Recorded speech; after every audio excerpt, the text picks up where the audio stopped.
기독교는 종교가 아니다라고 하는 제목으로 은혜를 나누려고 합니다. 오늘 이 본문은 사도행전 17장 16절부터 이어지는 그런 말씀의 한 부분입니다. 16절부터 이어지는 이 말씀의 내용을 간단하게 요약을 하면 2차 전도 여행을 하고 있는 바울이 아덴이라고 하는 곳에 도착을 합니다. 아덴이라고 하는 것은 오늘날의 아테네, 그리스의 수도인 아테네입니다. 지금 또 유명한 도시겠지만 이 바울 당시에도 아주 세계에서 아주 유명한 항구 도시로서 세계 모든 문화와 문물이 모여드는 그런 대도시였습니다. 이곳에 갔더니만 16절에 우상이 가득한 것을 보고 속에서 격분이 일어나는 거예요. 그래서 만나는 사람들마다 이제 하나님 이런 신을 섬기지 말고 진정한 신이신 하나님을 섬기십시오 하면서 17절에 보니까 회당에 있는 유대인들, 디아스포라로 퍼져 있던 유대인들이 회당에서 여전히 구약에 말하고 있는 여호와 신을 섬기고 있는 것을 보면서 이들에게 다가가서 하나님을 얘기하고 경건한 사람들과 또 장터에서 사고팔고 하는 일반 헬라 사람들, 그리스 사람들과 변론이라고 하는 것은 자세하게 가르치면서 하나님이 어떤 분인가를 설명을 하고 이 사람들이 가지고 있는 어떤 신앙을 이제 거짓이다, 잘못된 것이다, 아주 조목조목 따지면서 설명을 해주기를 시작을 합니다. 그리고 18절에 오면 에피쿠로스 또 스토아 철학자 에피쿠로스라고 하는 사람들은 누구냐 하면 행복을 추구하는데 쾌락을 통해서 행복을 추구해야 된다라고 하는 그런 학문 또는 철학자들입니다. 반면에 스토아 철학자들은 누구냐 하면 행복을 추구하긴 하지만 우리는 이성적인 존재이기 때문에 이성과 지식을 통해서 금욕적인 생활을 하면서 행복을 추구해야 가장 복된 그런 삶을 살 수 있다라고 주장하는 사람들입니다.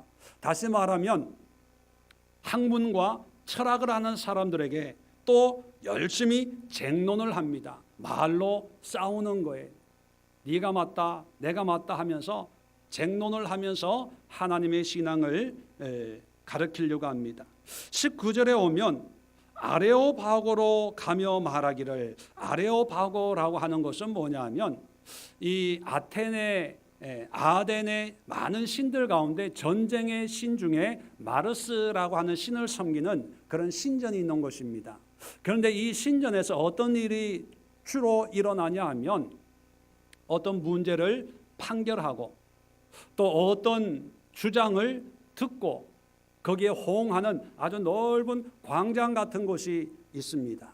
그래서 여기에 많은 사람들이 모여서 자기의 주장을 또 자기의 어떤 학문을 얘기하고 또 어떤 문제가 있으면 사람들 모아놓고 이 사람이 말이 맞는지 저 사람 말이 맞는지 판결을 한번 하십시오라고 하면서 그런 여러 가지 모임과 회집이 있는 그런 곳입니다. 오늘날로 치면 광화문 광장 같은 그런 곳이 많은 사람들이 모여 있으니까 거기에 가가지고 당신들이 섬기는 그런 신은 우상입니다 이렇게 얘기하면서 우리가 섬기는 진정한 신은 하나님인데 하나님은 이런 분입니다 라고 설명을 합니다. 자, 그러면서 24절 한번 보십시오. 우주와 그 가운데 있는 만물을 지으신 하나님께서는 천지의 주제시니, 천지의 주제라는 것은 조물주, 창조자라는 거예요. 그리고 그 모든 걸 운행하고 주관하는 분인데, 자, 손으로 지은 전에 계시지 아니하시고, 진정한 신은 당신들이 와서 섬기는 이런 신전에 계시는 분이 아니라는 거예요. 자, 25절에 또 무엇이 부족한 것처럼 사람의 손으로 섬김을 받으시는 것이 아닙니다 그렇게 얘기하는 거예요. 여러분, 신을 섬긴다고 물질을 바치고 또 짐승을 바치고 어떤 종파는 인신공양을 하는 그런 종파들도 있었습니다. 뭔가 귀한 것을 바쳐서 신을 즐겁게 하고 기쁘게 해야 그 신의 복을 주고 또 전쟁에서 이기게 하고 우리를 건강하게 한다고 생각을 하지만, 진정한 신이신 하나님은 뭔가 부족해서 사람들로부터 뭔가 섬김을 받아야 되는 그런 신이 아니라는 거예요. 자, 29절에도 오면 중간쯤에 보면 하나님을 금이나 은이나 돌에다 사람의 기술과 고안으로 새긴 것들과 같이 여길 것이 아니니라. 어떤 우상 또는 건물, 어떤 형상을 만들어서 섬기는 신이 아니다라고 얘기합니다. 한마디로 얘기하면 기독교는, 하나님은 종교적인 신이 아니다, 그렇게 말씀을 가르치고 있습니다. 자, 그래서 이 아덴의 전도의 특징은 뭐냐면 변론입니다. 아주 조목조목 체계적으로 변론을 하는데 크게 세 가지 관점에서 기독교의 특징을 얘기하는 거예요. 첫 번째는 뭐냐면 전통이나 문화가 아니라는 거예요. 회당에 모여있는 유대인들에게 가서 하나님에 대해서 얘기하면서 이렇게 전통, 우리 민족 고유의 신앙이고 전통이고 문화이기 때문에 디아스포라 뭡니까? 이민자였거든요. 그 당시에, 요즘 또 먼 거리지만 그 당시에는 수천 킬로, 수백 킬로 떨어진 그 아덴까지 와서 회당을 지어놓고 신앙생활을 하니까 자기네끼리는 얼마나 믿음이 좋고 신앙이 돈독합니까? 그런데 이런 것이 신앙이 아니라는 것을 얘기합니다. 시장에서 사고 파는 그리스 사람들에게도 자기네의 문화와 자기네의 어떤 종파나 어떤 신앙의 모습이 있었겠지요. 그런 사람들에게 하나님은 이런 게 아니다라고 얘기합니다. 그 다음에 에피쿠로스나 스토아 철학자들과 쟁론을 하면서 우리가 섬기는 하나님은 어떤 신학이나 학문이나 지식이 아닙니다, 그렇게 변론을 하는 거예요. 그리고 아레오파고에서 신을 섬기고 종교적인 열심을 다하고 있는 사람들에게 우리가 섬기는 하나님은 신전에 계신 분이 아닙니다. 우리가 섬기는 하나님은 사람들에게 뭔가 대접을 받아야 되는 분이 아닙니다. 우리가 섬기는 하나님은 금이나 은으로 만들어 가지고 어떤 형상을 만들어 놓고 그 형상을 신처럼 섬기는 그런 하나님이 아닙니다. 종교가 아니라고 설파를 합니다. 그런데 자세히 살펴보면 아덴에서 일어나고 있는 이런 현상들, 이런 모습들을 보면서 오늘날 우리가 살아가고 있는 이런 환경 속에는 이런 모습들이 없을까요? 우리 주변에는, 아니 우리 주변이 아니라 우리 안에는 하나님을 마치 전통, 문화, 익숙해진 습관처럼 그냥 자동적으로 섬기는, 부모님이 교회 다니니까 그냥 다녀야 되고 지금까지 해왔으니까 내가 신앙생활 30년 40년인데 뭐 그냥 신앙생활하고, 그냥 주변에서 또 가족들이 집안에서 교회 다니니까 그냥 나도 다녀야 되는 거 아니겠냐라고 생각을 하고 있다면 그것은 신앙이 아니라는 거예요.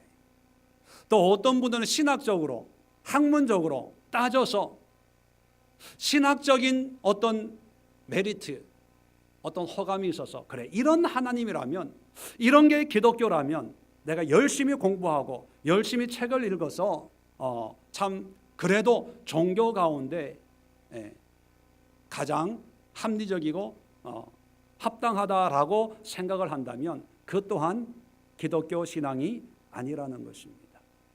또 어떤 사람들은요, 교회에 가서 하나님을 열심히 섬기고 봉사하고 헌금하고, 주일날 남들은 다 여행을 가고 어디 휴가를 가고 뭐 하지만 주일 성수해야 되니까, 그리고 주일 빠지면 안 되니까, 그래도 주일은 지켜야 되니까 교회에 와서 예배 드리고 해야 되겠다라고 생각한다면 그 또한 성경이 말하는 기독교가 아니라는 것입니다.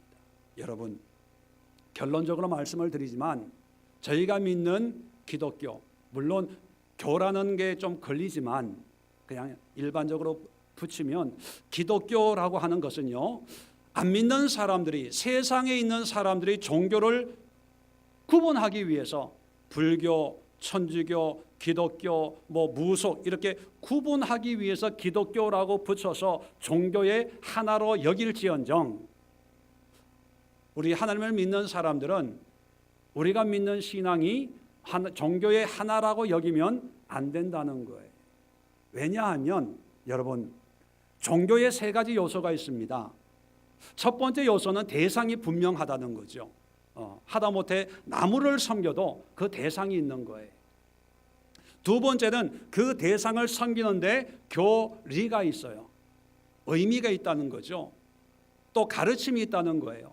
이 교리가 있는 종교를 고등종교라고 그럽니다. 기독교를 위시해서 불교, 유교, 이슬람, 어떤 구체적인 성문화된 교리, 종교적인 행위를 규정하고 있는 교리가 있을 때 고등종교라고 그러고, 반대로 그런 체계적 교리가 없는 거, 무당 외에 그런 거 있죠. 무속, 아프리카의 어떤 원주민들이 섬기는 이런 것을 하등 종교라고 그렇게 부릅니다.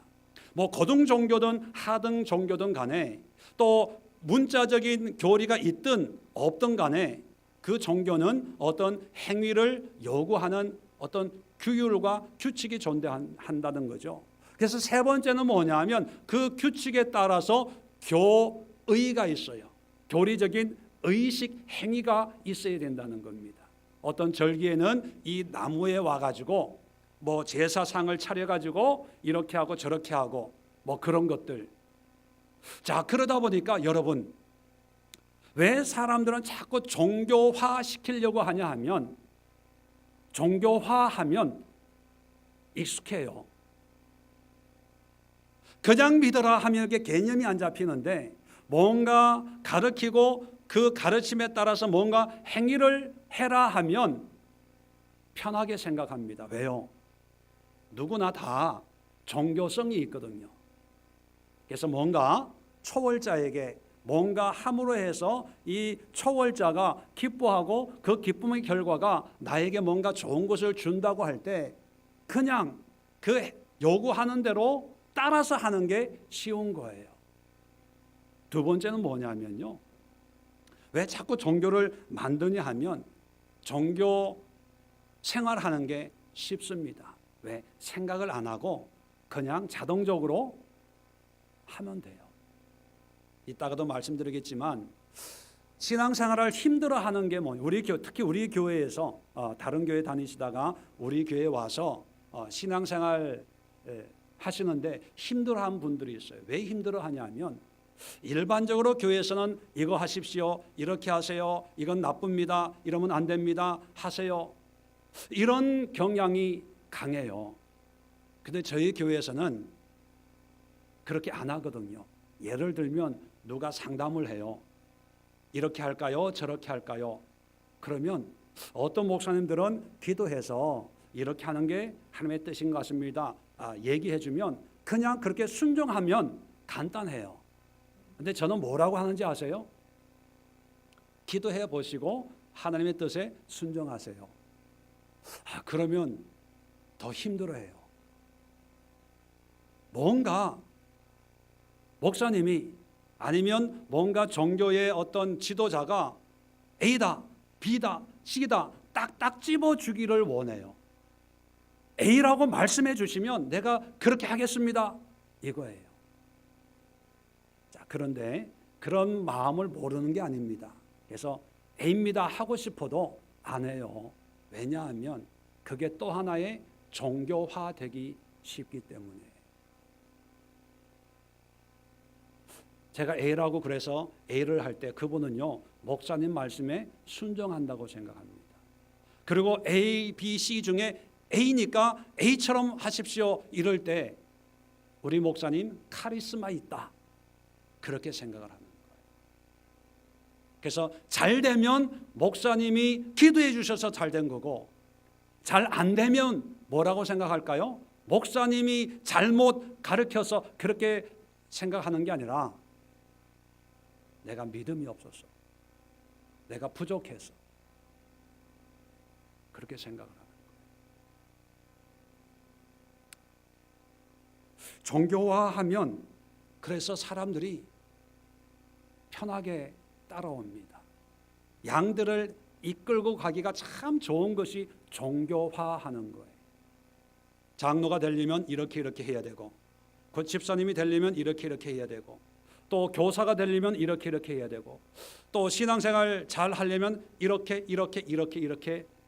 해야 신앙생활 잘 할 수가 있습니다 라고 정해놓으면 그 교회에서 신앙생활 하는데 참 편해요. 왜?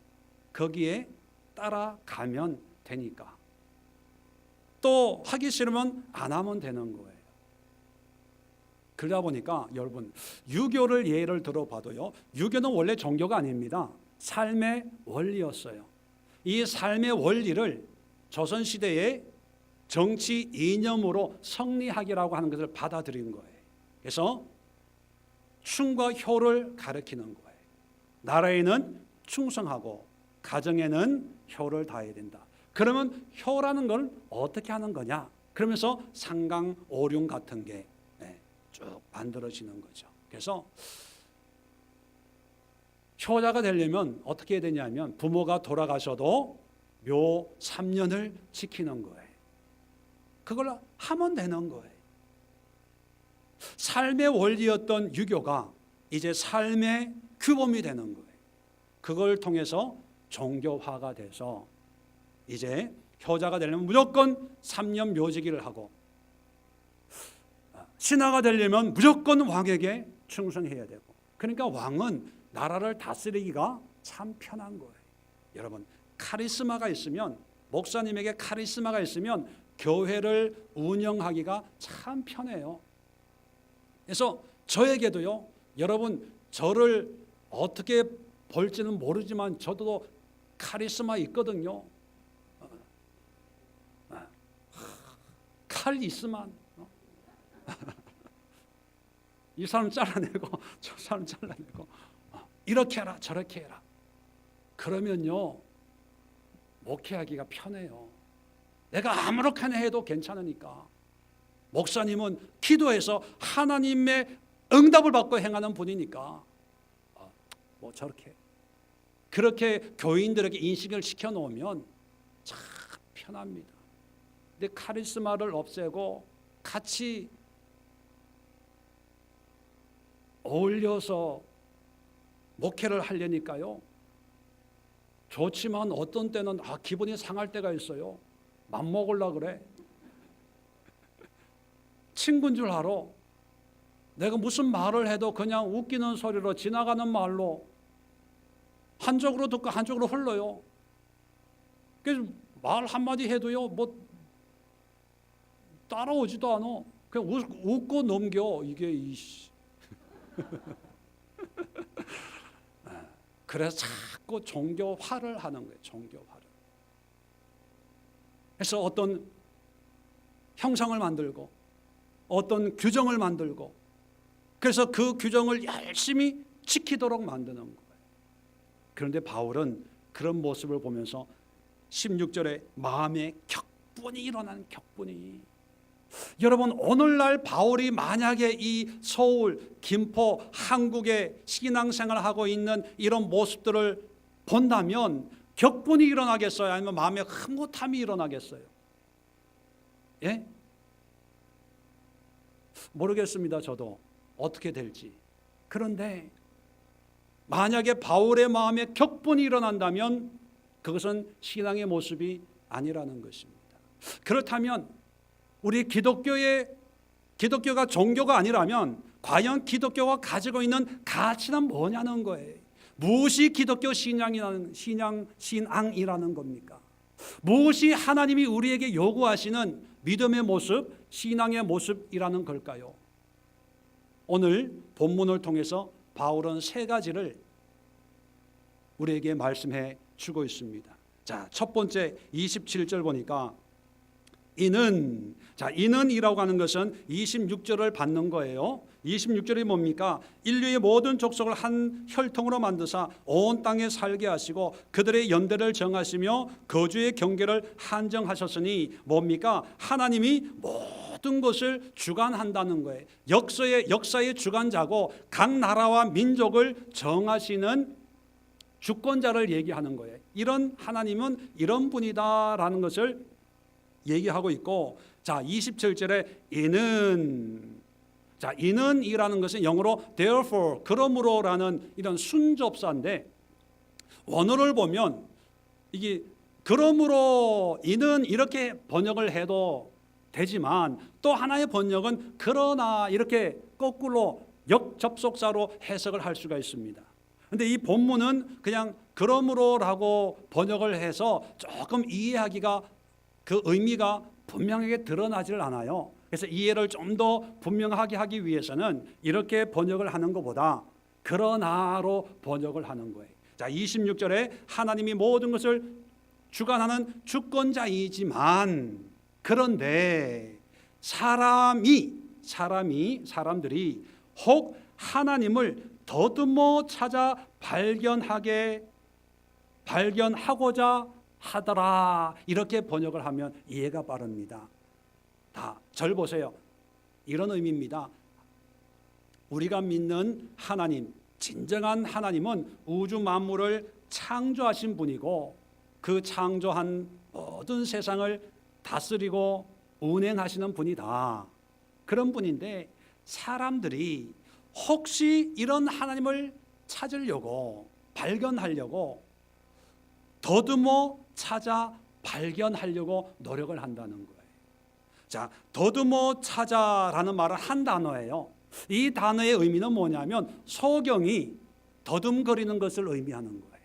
안 보이니까 어디에 있는 줄 모르니까 눈 감고 더듬어서 찾으려고 한다는 거예요. 이게 무슨 뜻이냐면 많은 신전이 있잖아요.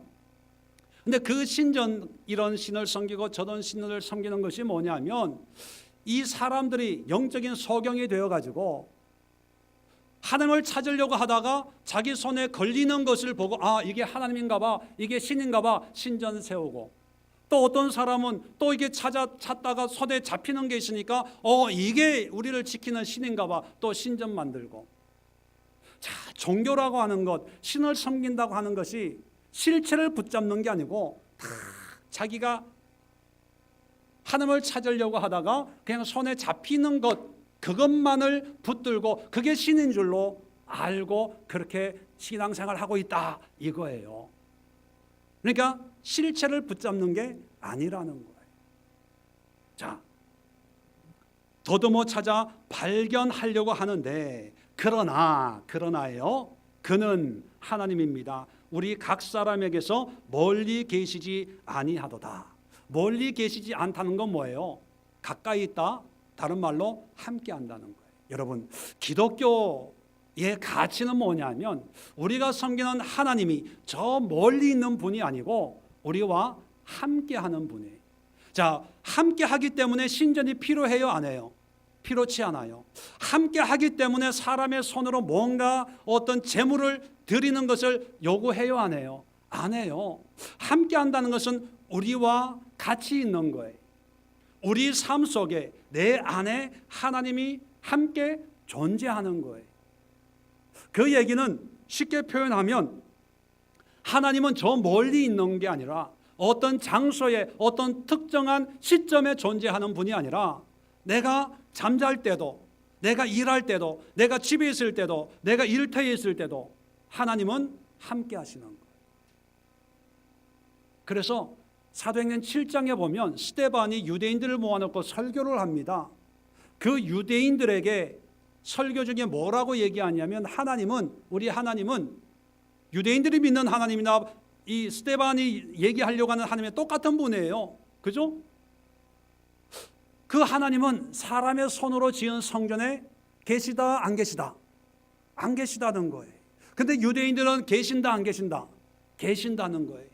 그래서 유대인들은요, 성전이라고 부르고 이 성전은 오직 예루살렘에 있어야 된다고 얘기합니다. 왜? 하나님이 계신 곳이니까. 지금까지도 유대인들에게는 성전은 오직 하나예요. 다른 곳에 성전은 상상할 수가 없어요. 왜요? 하나님이 계신 곳은 그 성전이니까. 거기서 제사해야 되고 거기서 예배해야 된다고 생각하는데, 그런 사람들 앞에 두고 스데반은 하나님은 성전에 계시지 않는다. 하나님은 온 땅에 충만하고 이 땅이 하나님의 발등상, 발판이라는 거예요. 하늘이 하나님의 보좌라는 거예요. 그러다가 돌 맞아 죽은 거예요. 여러분, 예수님은 뭐라고 하셨나요? 성전을 보면서 어떻게 하라고요? 헐어버려라, 헐어라. 내가 3일 만에 다시 짓겠다. 그 3일 만에 짓겠다고 하는 것이 예수님의 육체적인 성전을 의미한다고 성경은 우리에게 말씀해 주고 있습니다. 여러분, 기독교는 교회가 필요해요. 여러분, 교회 안에 예수님이 하나님이 계신 게 절대로 아니에요. 교회는 결코 성전이 될 수가 없습니다. 성전이라 한다면 교회만이 성전이 아니라 우리도 성전이고 우리 집도 성전이고. 왜? 성전의 개념이 뭡니까? 하나님이 계신 곳이잖아요. 여러분, 화장실도 성전이에요. 부엌도 성전이에요. 여러분, 차 안에도 성전이에요. 여러분, 사무실도 성전이에요. 왜? 하나님이 계신 곳이니까. 하나님이 온 땅에 충만하다 그렇게 말씀합니다. 그러면 온 땅이 성전이에요. 자, 그래서 성전을 지을 필요가 있어요, 없어요? 없어요. 그런데 왜 교회가 필요할까? 여러분, 교회는 하나님이 계신 곳이 아니라 하나님이 계신 성도들의 모임입니다. 모임.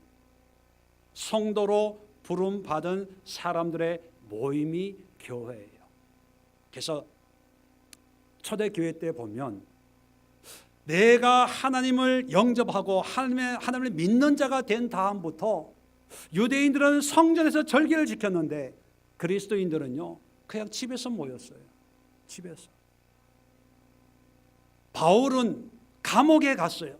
그런데 감옥이 교회가 되고 성전이 되고 하나님의 임재의 터가 된 거예요. 빌립보에서 하나님을 찬양하고 로마 감옥에서 하나님을 찬양하고 바울은 또 사람들이 모여드니까 학원을 빌려가지고 두란노라고 하는 사람이 운영하는 학원을 빌려가지고 거기서 교회를 했어요. 또 어떤 사람들은 셋방에 사람들을 모아놓고 바울이 로마에 가서 셋집을 얻어가지고 거기 오는 사람들과 함께 신앙생활. 성전이 필요가 없는 거예요. 성전이. 왜요? 하나님은 우리와 함께 하시니까. 하나님이 함께 하시는 그 장소가 하나님과 교제하고 예배하는 것입니다. 자, 그러다가 시간이 지나다 보니까 어떤 일이 벌어지냐 하면 하나님의 함께 하심을 느끼기가 점점 힘들어지는 거예요. 왜요? 편안해지고 다른 일로 바빠지니까. 집에서 모였는데 정말 하나님이 계실까? 귀찮기도 하고 피곤하기도 하고. 그러다 보니까 그런 사람들을 끌어내기 위해서 착안한 방법이 뭐냐면 그냥 자연스럽게 하나님과 함께하는 그런 삶이라는 것을 깨닫지를 못하니까 어떤 분위기를 통해서 하나님과 함께한다는 것을 알려줄 필요가 있거든요. 그러니까 집에다가 하나씩 꾸미기를 시작하는 거예요. 제일 먼저 십자가를 걸어놓는 거예요. 이 십자가를 걸어놓으면서 하나님이 여기에 함께 하십니다. 이곳은 은혜로운 곳입니다. 자, 십자가는 이제 좀 부족해요. 창문에다가 스테인드 글라스를 쫙 이렇게 붙이는 거예요. 그러니까 햇빛이 쫙 비치면 그 분위기가 마치 천국 같고 하나님의 임재하시는 영광의 빛 같거든요. 자, 인테리어를 하기 시작을 하는 거예요. 자, 인테리어를 하다 보니까 이제 조각품이나 그림이 미술로 좀 데코레이션을 할 필요가 있는 거예요. 그래서 미켈란젤로 같은 사람을 불러다가 야, 좀 꾸며봐라. 교회 미술이 중세에는 예술이 되는 거예요. 자, 인테리어가 끝나니까 이제 하드웨어가 준비가 되니까 이제 소프트웨어가 좀 필요하거든요. 여기에 좀 음악이 있으면 얼마나 좋을까? 이제 아카펠라 같은 그런 미성을 가지고 있는 아이들을 불러다 놓고 이제 찬양을 하기를 시작하는 거예요. 그러니까 세상에서는 하나님이 계시냐 안 계시냐 했던 사람들이 교회 문만 쫙 열고 들어오면 그냥 스테인드 글라스에 그 멋있는 인테리어 천장만 보면 천지 창조가 지금도 일어나고 있는 것 같아. 천장만 쳐다보면 천국과 지옥이 있어서 야 하나님이 열심히 믿어야 되겠다. 자 저기 성당 보이지 않는 데서 소리가 쫙 나오는 천사의 소리 같은 거예요. 천사의 소리를 듣는 순간부터 하나님 이 죄인이 세상에 방황하다가 여기 왔으니 용서해 주옵소서. 감동을 하는 거예요. 그리고 목사는 사제죠. 강단을 크게 높여가지고 이렇게 내려다보는 거예요.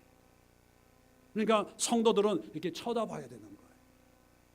카리스마 짱인 거예요. 짱. 네. 강대상에서 한마디 하면 그것이 곧 누구의 말이다? 하나님 말인 거예요. 집사님 졸지 마세요. 이 얘기는 누구 얘기? 누구 얘기요? 하나님 얘기인데 여러분 목사 얘기로 듣고 자잖아요. 그러니까 목회하기가 편한 거예요. 목회하기도 편하지만 신앙생활도 어렵다 쉽다. 쉬운 거예요. 뭐만 하면 교회만 가면 되는 거예요. 교회만 가. 거기다가 어느 날 헌금 많이 하면 목사가 또 안수까지 해주네. 기도 한 번으로 모든 죄가 탕감을 받아요. 진홍같이 붉은 죄가 흰눈처럼 될지어다. 믿습니까? 아멘 하면은 그냥 다 해결되는 거예요. 이렇게 쉬운 걸 내가 그동안 왜 못했을까? 목사님, 우리 목사님 정말 훌륭한 목사님. 필요한 거 뭐 없으세요? 식사? 양복요? 예, 철저히 해드릴게요. 자동차요? 예, 동그라미 있는 거 내가 사드릴게요. 별표 있는 거. 여러분 왜 그런지 아세요? 함께하는 하나님을 잊어버리는 현상들이에요. 내 안에 하나님이 없으니까 있다고 느껴지는 어떤 거에 매이는 거예요. 어떤 행위에 매이는 거예요. 어떤 조직에 매이는 거예요. 어떤 관계를 만드는 거예요.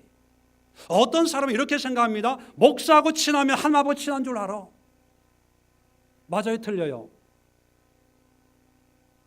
목사님하고 친한 목사님 오른팔이면 자기가 하나님 오른팔인 줄 착각한다니까요.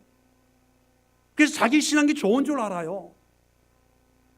우리 교회는 없지만, 그래서 내가 외롭지만 어떤 분들은요, 말 나온 김에 유명한 교회 다니면 자기 신앙도 그만큼 좋은 줄 알아요. 나 어느 교회 다녀. 그래서 교회가 작으면 비웃어요. 비웃어. 이것들이 열받게 해. 왜 그런지 아세요? 내 안에 하나님이 없고, 큰 교회 유명한 목사님은 하나님을 잘 믿어서 하나님과 함께하는 사람이니까 그 목사님 설교 듣고 그런 교회 가면 내 믿음도 그렇게 될 거라는 기대감을 가지고 가는 거예요. 물론 다 그런 건 아니고, 큰 교회 작은 교회 상관없이 중요한 기독교의 가치는 어디에 있냐면 하나님이 나와 함께한다는 거예요. 이거를 잃어버리면 종교화되고, 종교화되면 하나님과 관계가 없다는 거죠. 자, 두 번째, 오늘 28절에 보면 우리가 그를 힘입어 살며 기동하며 존재하느니라. 자, 밑줄 그어 놓으세요. 어느 누구가 신앙이란 뭐냐, 믿음 생활이란 뭐냐라고 묻는다면 여러분 주저하지 말고 사도행전 17장 28절 하나님을 힘입어 살고 기동하며 존재하느니라, 이렇게 말씀하세요. 여러 가지 정의를 내릴 수 있지만 가장 실제적인 용어를 사용해, 신학적인 용어가 아니잖아요. 실제적인 우리 삶의 언어로 아주 단순 명료 핵심을 찌르는 명제가 바로 이거라고 저는 생각합니다. 여러분, 하나님이 함께 하시는 이유가 뭘까요? 왜 함께 하십니까? 성김을 받기 위해서요? 네. 영광 돌리기 위해서요? 하나님이 감사와 찬양을 받기 위해서요? 예, 맞아요. 함께하는 이유, 여러분이 인정하든 안 하든, 여러분이 믿든 안 믿든, 여러분이 느끼든 안 느끼든 하나님은 여러분과 함께 하십니다. 누구나 예외 없어요. 악인도 함께 해요, 안 해요? 함께 해요. 김정은이도 하나님이 함께 합니까, 안 합니까? 함께 해요. 하나님과 함께 하지 않는 인생은 아무도 없고 하나님이 안 계신 곳은 아무도 없어요. 수억 광년을 떨어진 무슨 탐사선이 몇십 년 지금 가고 있잖아요. 그 탐사선이 도달할 그 수십억 광년 떨어진 그곳에도 하나님이 계십니까, 안 계십니까? 다 계세요. 왜 계실까요? 하나님이 영광 받기를 원하는데 어떻게 영광을 받기를 원하냐? 이 아덴에 있는 이 사람들은 하나님은 아니지만 신전을 세우고 거기에 사람의 손으로 섬김을 통해서 신을 기쁘게 한다고 하듯이 하나님은 왜 우리와 함께 하시고 어떻게 영광을 받기를 원하실까? 바로 그 방법이 28절입니다. 우리가 그리스도인들이죠. 믿는 자들이 그를 힘입어. 원어를 보면 힘입는다는 의미가 아닙니다. 원어는 en 아우토스예요. en이라고 하는 것은 in, 아우토스라고 하는 것은 힘, in 힘. 번역을 하면 그 안에서예요.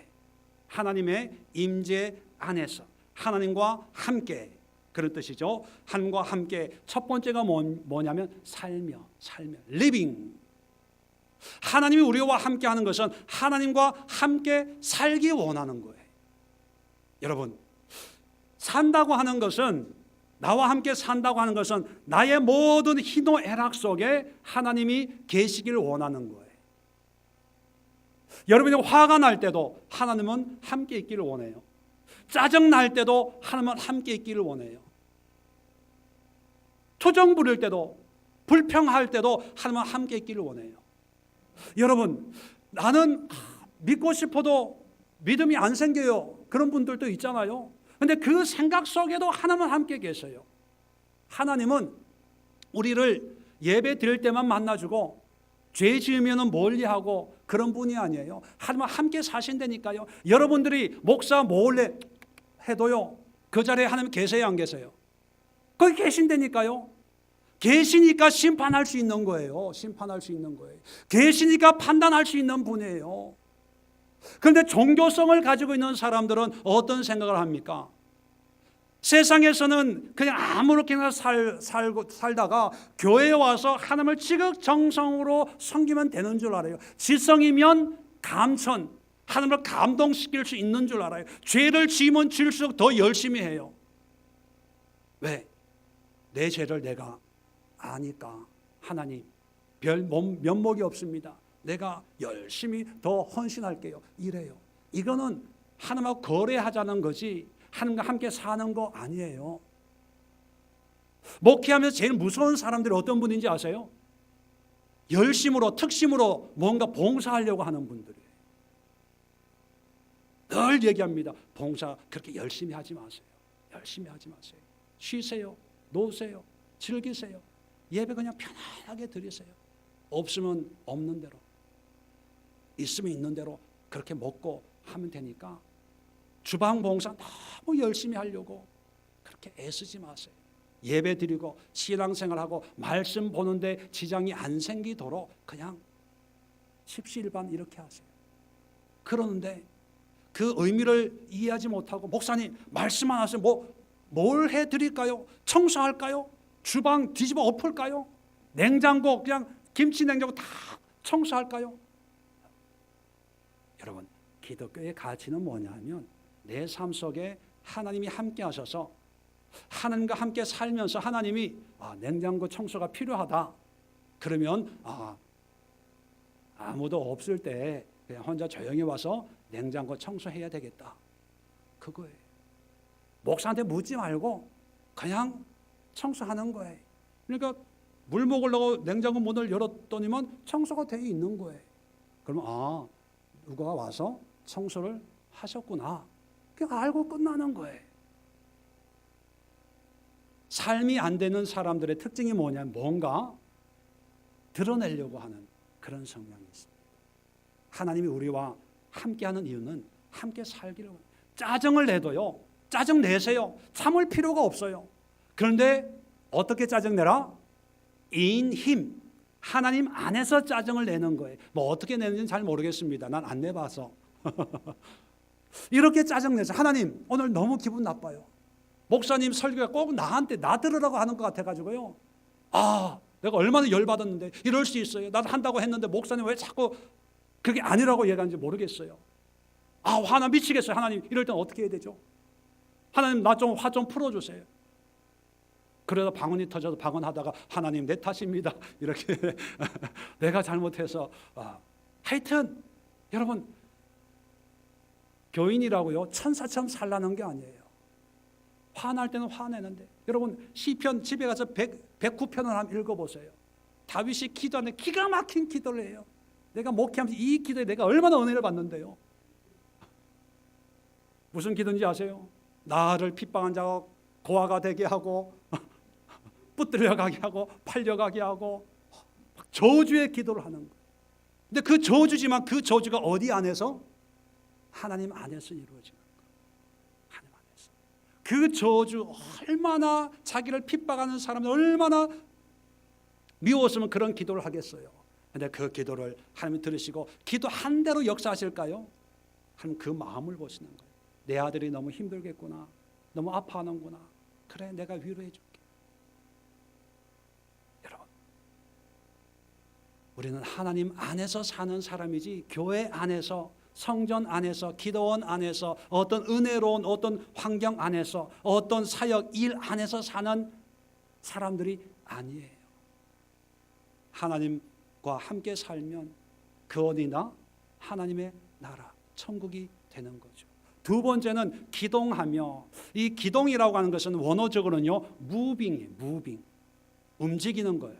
우리 군대 갔다 오신 분 알죠? 비행기 공군에서 뭐 물론 훈련할 때 전투기 기동훈련, 뭐 전차 기동훈련, 뭐 이런 기동이라는 말을 많이 쓰잖아요. 그래서 뭐냐면 어떤 상황이 닥치면 이렇게 움직이고 저렇게 움직이고 하는 어떤 전략과 전술이지요. 하나님이 우리와 함께 하시는 이유는 뭐냐면 우리의 삶을 움직이기를 원하는 거예요. 고난 없는 사람 없잖아요. 선택의 순간 없는 인생 없지 않습니까? 어떤 선택을 할 때 우리의 뜻으로 결정하는 게 아니라 하나님의 뜻으로 움직이도록 하기 위해서 하나님은 우리와 함께 하시는 거예요. 그래서 하나님은 우리의 모든 생각, 결단, 모든 움직임을 간섭하시고 그 모든 것을 하나님의 뜻으로 우리에게 결국은 유익한 것으로 옮겨가시기 위해서 우리와 함께 하시는 거예요. 그래서 여러분 모든 결정을 할 때 상황, 내 느낌, 내 감정, 내가 싫어서가 아니라 하나님이 허락하셔서. 바울도 소아시아 지방에 선교를 하다가 이게 막히는 거예요. 자, 막히는 이유가 뭐냐 하면 성령이 막으신다 이렇게 고백하고 있습니다. 그래서 환상을 보고 마게도냐 사람이 우리를 좀 도와주세요 하는 것을 보고 하나님의 인도라고 믿는 거예요. 배를 타고 유럽으로 갑니다. 그래서 교회를 세운 것이 빌립보 교회예요. 여러분 모든 것을 하나님의 뜻에 순종하는 거예요. 그런데 10년, 20년, 30년, 40년 모태신앙을 가지고 있다고 하는 분들이 보이는 반응이 뭐냐 하면 이런 거예요. 목사님 이런 문제가 있는데 어떻게 했으면 좋겠습니까? 상담을 해요.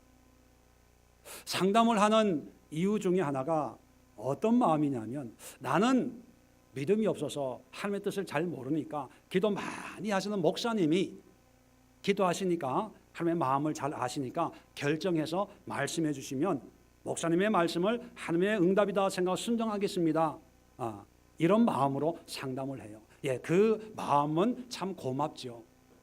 그런데 처음에는 뭐 그렇게 시작을 하겠죠. 그런데 말씀드린 것처럼 10년, 20년, 30년 때처럼 모태 때 몇 대 또 신앙을 가지고 있는 그런 신앙의 어떤 환경 속에 있는데도 여전히 그런 모습이라면 이건 심각한 거예요. 심각한 거예요.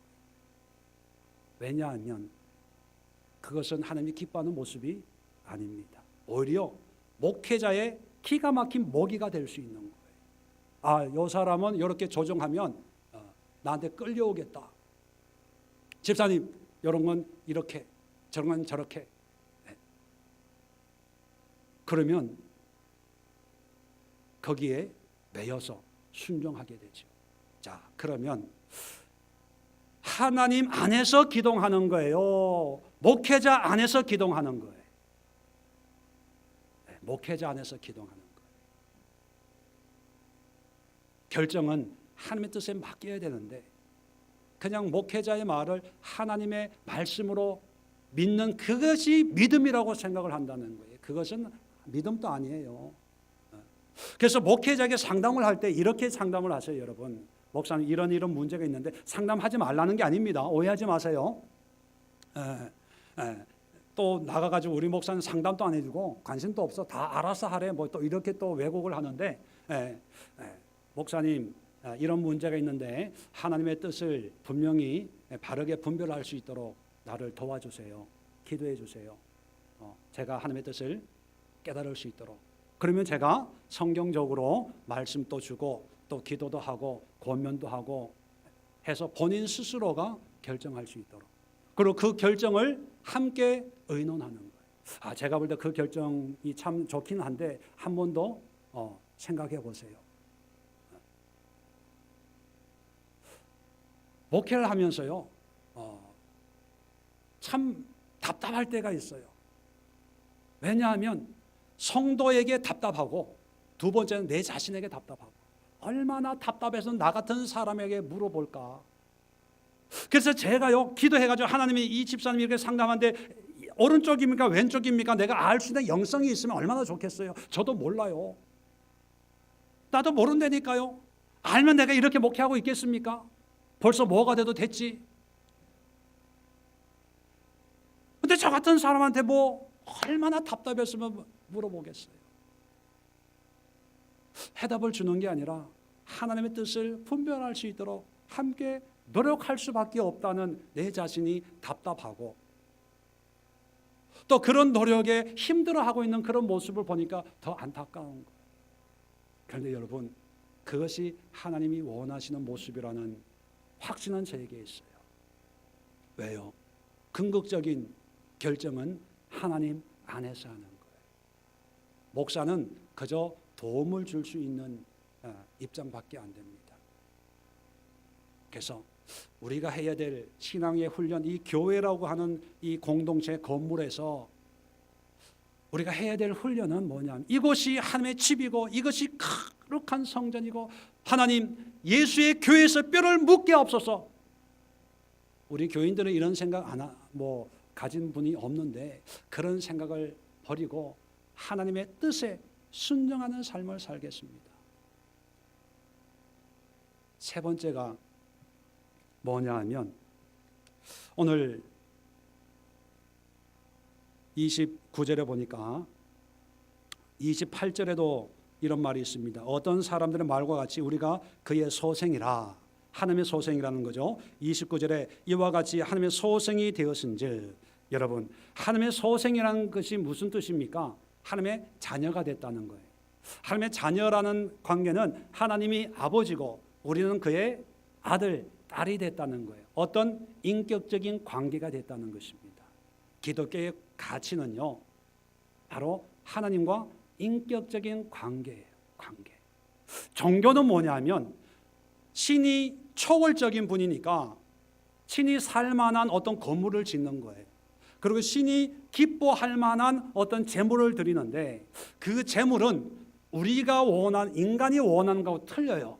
그죠? 특별한 것.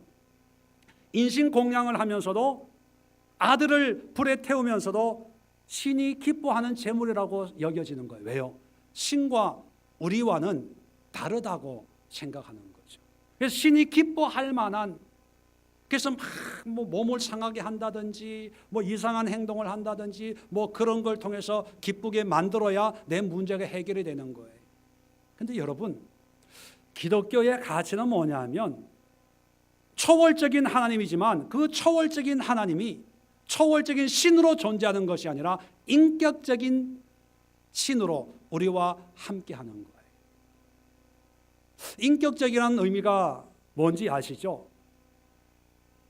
인격적으로 대화하자, 이 얘기는 뭐예요? 너도 사람, 나도 사람, 인간의 본질적인 의미를 가지고 한번 허심탄회하게 얘기하자, 그렇게 표현하는 것처럼 초월적인 신인 그 하나님이 나의 아버지가 된 거예요. 나는 그의 아들, 딸이 된 거예요. 그러면 여러분의 가정에 부모, 자녀 관계처럼 아버지 하면 아버지가 뭐라 그래요? 왜 불렀어? 이러이러한 건 어떻게 하죠? 그래, 도와줄까? 아니면 나 바쁜데 나중에 엄마한테 물어봐라. 어떤 교제와 관계가 형성이 되는 거예요. 하나님도요, 신전에 있는 어떤 그냥 우리의 섬김만을 원하는 어떤 행위만을 요구하는, 짐승의 피만을 요구하는 그런 하나님이 아니라, 하나님 하면 왜 불렀냐? 왜? 함께 하니까, 함께 사니까, 함께 기도하니까. 중요한 걸 하나 빠뜨렸네요. 내가 시간이 급해가지고 그 다음에 죄송합니다. 성경을 잘 보면 존재하느니라, 그죠? 존재가 있어요. 여러분, 존재는 being입니다. being. 중요한 개념인데 하나님은 스스로 존재하는 하나님이다. 그게 내 이름이다 얘기했거든요. I am who I am. 나는 스스로 있는 자다. 이것이 내 이름이다 얘기했어요. 하나님은 being이에요. 존재하는, 그냥 있는 거예요. 그러면 그 하나님을 믿는 우리도 존재자가 되어야 돼요. 그런 모습으로. 종교 생활을 열심히 분들은 뭔가 하려고 해요. 성전을 짓고 뭔가 행위를 하고 신을 기쁘게 하려고 뭔가 액션을 취하는데, 하나님은요, 그냥 하나님이 원하시는 모습으로 존재해 주는 걸 기뻐해요. 이렇게 얘기하면, 그러면 우리가 하는 봉사 이런 건 어떻게 하는 겁니까? 왜 해야 되는 겁니까? 예배는 왜 드려야 되는 겁니까? 이런 생각을 하는데, 여러분, 쉽게 이런 개념을 한번 상상해 보십시오. 내가 수고해가지고 이 돈이 될 만한 고물을 주워 모은다고 한번 생각해 보십시오. 이 더위에 하나씩 주워 담으면 수고의 대가가 있겠죠. 그런데 내가 자석을 가지고 있어요. 자석을 가지고 있으면 자석을 가지고 그냥 쭉 다니면 주변에 있는 쇠붙이는 다 딸려와요. 왜 딸려옵니까? 자석이니까. 자석의 존재가 되면 주변에 있는 것은 그냥 딸려오거든요. 그런데 자석이 안 되고 내가 하려고 하니까 열심을 하는 거예요. 종교가 뭐냐면 내가 열심을 내는 거예요. 그런데 기독교가 종교가 아닌 것은 내가 열심을 내는 게 아니라 내가 하나님의 본질이 되는 거예요. 내 안에 사랑을 담는 거예요. 내 안에 말씀을 담는 거예요. 내 안에 예수님의 성품을 담는 거예요.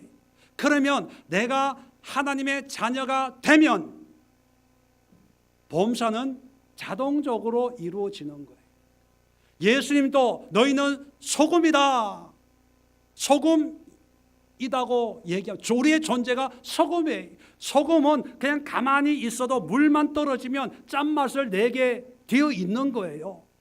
소금이 아니기 때문에 짠맛이 왜 안 되냐, 왜 싱겁냐, 타박하지. 내가 소금만 되면 자연스럽게 짜지는 거예요.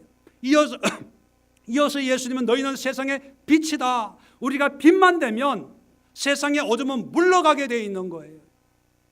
그런데 우리가 빛이 되려고 하지 않고 빛을 밝혀서 어둠을 몰아내려고 애를 쓰니까 안 되는, 힘든 거예요. 힘든 거. 왜 이렇게 사는 게 힘드냐, 예수 믿는 게 힘드냐, 그런 거예요. 내 안에 예수님의 은혜가 임하면 그냥 되어지는 거예요. 그냥 되어지는 거예요.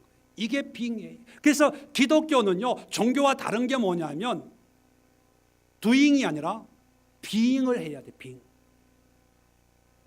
그래서 뭔가 자꾸 하려고 하지 말고 하기 전에 내가 하나님의 사람이 되는 거예요.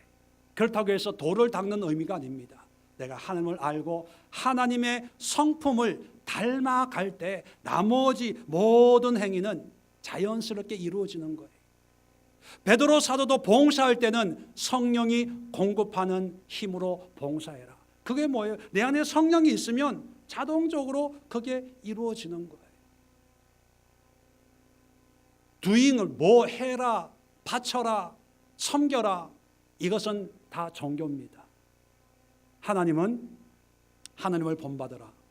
온전케 하시는 예수님만 바라봐라. 하나님의 사람으로 거듭나라. 비응을 강조하는 거죠. 이 비응을 강조함으로 해서 결국은 29절에 하나님의 소생 자녀가 되는 인격적인 관계가 되는 것입니다. 여러분, 인격적인 관계에서 제일 중요한 게 뭔지 아세요? 인격적인 관계에서 제일 중요한 것, 인격이에요. 인격. 왜 예수님을 믿어도 믿음이 안 자라는지. 지금까지는 우리 한국교회가 강조했던 게 영성이에요. 영성. 기도하고 봉사하고 철야하고 금식하고 교회를 섬기고 교회 짓고, 우리 집은 뭐 사글세지만 교회만큼은, 하나님의 집만큼은 크게. 그래서 이런 한국교회의 놀라운 부흥과 은혜를 누렸지요. 그러면서 하나 잊어버린 게 있어요. 간과한 게 있다니까요. 그게 뭐냐면 인격적인 하나님을 놓쳐버린 거예요. 인격적인. 나와 함께하면서 나의 삶에 간섭하시고 나의 아버지 대신 정말 나의 신음에도 응답하시고 나의 아픔과 나의 답답함과 나의 믿음 없는 것까지도 알고 계시고 안타까워하신 이 하나님과의 관계를 잊어버리고 이런 관계를 회복하기 위해서 뭔가 자꾸 하려고 하는, 행위로 뭔가 보상받으려고 하는 이런 현상이 일어나는 거예요. 그리고 영성만 강조하다 보니까 기도하니까 하나님이 은혜를 주세요. 은혜를 줘요. 하나님은 구하는 자에게 주시거든요. 바라는 자에게 허락하시거든요. 그런데 은혜는 받았는데 인격이 안 되니까 하나님의 뜻대로 영적인 삶을 살지 못하는 거예요. 처음에 능력 받았다고 이런 분들이 그 끝이 다 변질되는 게 뭐냐면 하나님의 은혜는 귀한 거예요. 그런데 그 은혜를 담는 그릇이 뭐냐? 그게 인격입니다. 인격. 그 인격에 문제가 있으니까 하나님의 은혜가 오래가지 못하고 변질되는 거예요. 어떤 청년이 저한테 와서 목사님, 신학하고 싶은 생각이 있습니다. 그래요? 그래서 이런저런 얘기하다가 제가 그런 얘기를 했습니다. 나도 목회해보고 또 산전수전, 지하전, 공중전 뭐 다 겪어보니까 이제 깨닫는 게 목회의 길이를 가려면 정말 영성이 있어야 된다고 생각을 해서 나도 그렇게 믿고 그렇게 열심히 하나님의 은혜를 사모하고 40일 기도, 21일 금식 기도, 일주일 기도, 3일 기도는 밥 먹듯이 하면서 하나님 나를 도와달라고 그렇게 했는데 목회를 한 20년 사역을 해보니까 목회자에게 제일 중요한 게 인격이더라. 인격이 없으면 아무리 하나님이 은혜를 부어줘도 그게 오래 못 가더라. 왜요? 인격이 있어야 인격적인 하나님과의 관계가 되는 거예요. 인격이 있어야 인격적으로 성도들과 교제를 하는 거예요. 인격이 있어야 하나님은 인격적인 사랑을 하는 거예요. 인격이 있어야 성도들과 내 이웃을 내 몸과 같이 인격적으로 사랑을 하는 거예요. 오늘날 보면 사랑이라고 하지만 동정일 수가 있고요. 섬김이라고 하지만 자기 만족일 수 있고요. 어떤 목사님의 이야기를 들어보니까 제주도에 그 예멘 난민들이 있지 않습니까? 뭐 받아들이냐 마냐 이런 가운데 있는데 어떤 목사님들은요 와가지고 그 보살피는 그 단체에 와가지고 예멘인 몇 사람 자기가 데려가겠대요. 그런 분이 있대요. 그게 왜요? 그랬더니만 하나님이 감동을 주셨는데 이런 이방인, 이 가난한 이런 사람들 돕는 것이 하나님의 뜻이니까 내가 데려가서 같이 먹고 같이 살면서 섬기겠다고. 그런데요, 언뜻 보면 참 하나님의 사랑을, 이웃 사랑을 내 몸같이 한다고 하지만 그 사랑이 여러분 인격적이어야 돼요.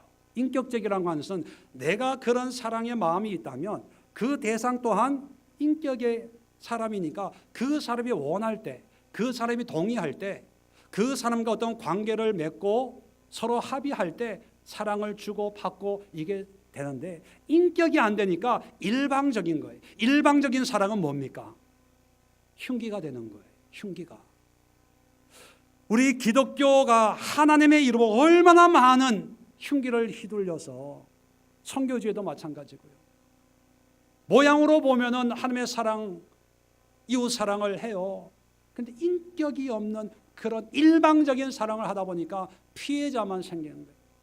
상처만 만들어주는, 돈은 돈대로 성도들이 헌금한 그 많은 돈을 그냥 몇 년 동안 큰 사업만 벌이다가 끝나는 거예요.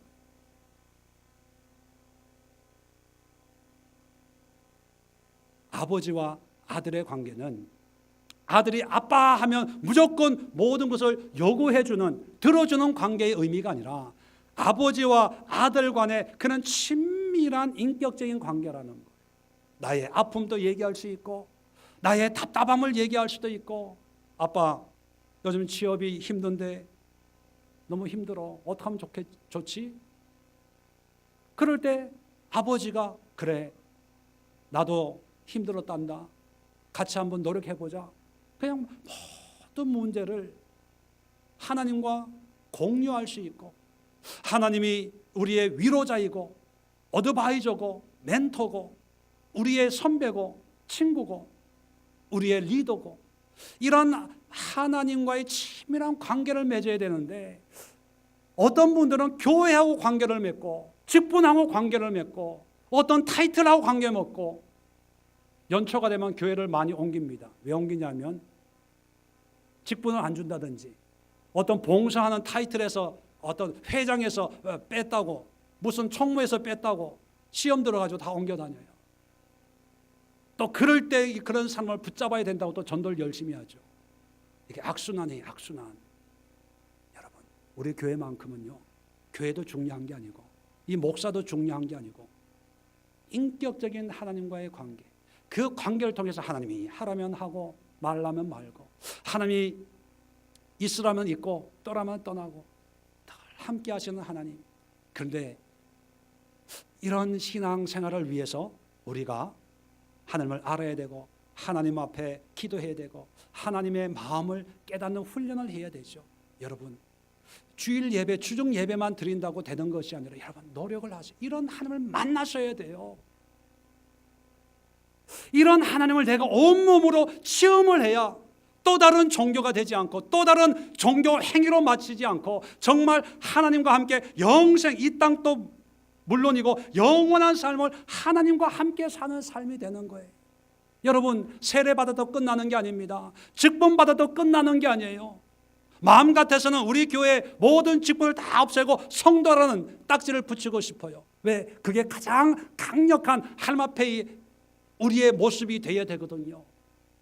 그래서 우리 예수에게서는 정말 하나님, 예수님, 이분만을 만나고 이분과의 관계를 회복해서 이제 이 예수님이라면 어느 교회, 어떤 곳, 어떤 직장, 어떤 상황 속에도 믿음으로 달려갈 수 있는 그런 교회를 세우기를 꿈꿉니다.